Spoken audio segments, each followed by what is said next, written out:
మరో 2 గంటల్లో మొదటి విడత ఎన్నికల ప్రచారం ముగియనుంది. కాసేపట్లో మావోయిస్టు ప్రభావిత ప్రాంతాల్లో మైకులు బంద్ కానున్నాయి. పెద్దపల్లి, ఆదిలాబాద్, వరంగల్, మహబూబాబాద్, ఖమ్మం పార్లమెంట్ నియోజకవర్గాల్లో గంట ముందే ప్రచారం ముగియనుంది. మిగతా ప్రాంతాల్లో 5 గంటలకు ఎన్నికల మైకులు మూగబోనున్నాయి. తెలుగు రాష్ట్రాల్లో ప్రచార పర్వం ముగియనుంది. చివరి రోజు పార్టీ నేతలు సుడిగాలి పర్యటనలు చేస్తున్నారు. ఈ నెల 11న తొలి విడత ఎన్నికల పోలింగ్ జరగనుంది. తెలంగాణలోని 17 లోక్సభ స్థానాలకు, అటు ఏపీలో 175 అసెంబ్లీ, 25 లోక్సభ స్థానాలకు ఎన్నికలు జరగనున్నాయి. ఎన్నికలకు ముందు 48 గంటల పాటు మద్యం దుకాణాలు కూడా బంద్ కానున్నాయి. మే 23న ఎన్నికల ఫలితాలు వెలువడనున్నాయి. దీనిపై మరింత సమాచారం మా రిపోర్టర్ నరేష్ అందిస్తారు. నరేష్, చెప్పండి.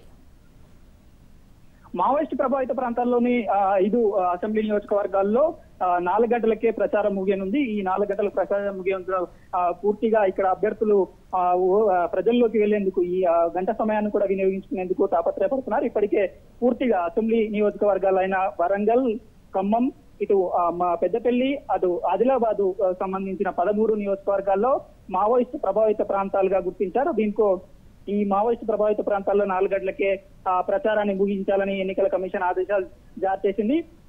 దానిలో భాగంగానే ప్రచారాన్ని కూడా ముగించేందుకు ఇప్పటికే ఇటు నాయకులు కూడా సమాయత్తమవుతున్నారు. ప్రజల్లో పూర్తి స్థాయిలో తాయిలాలు ఇచ్చేందుకు కూడా సమాయత్తమవుతున్న పరిస్థితి కనిపిస్తుంది.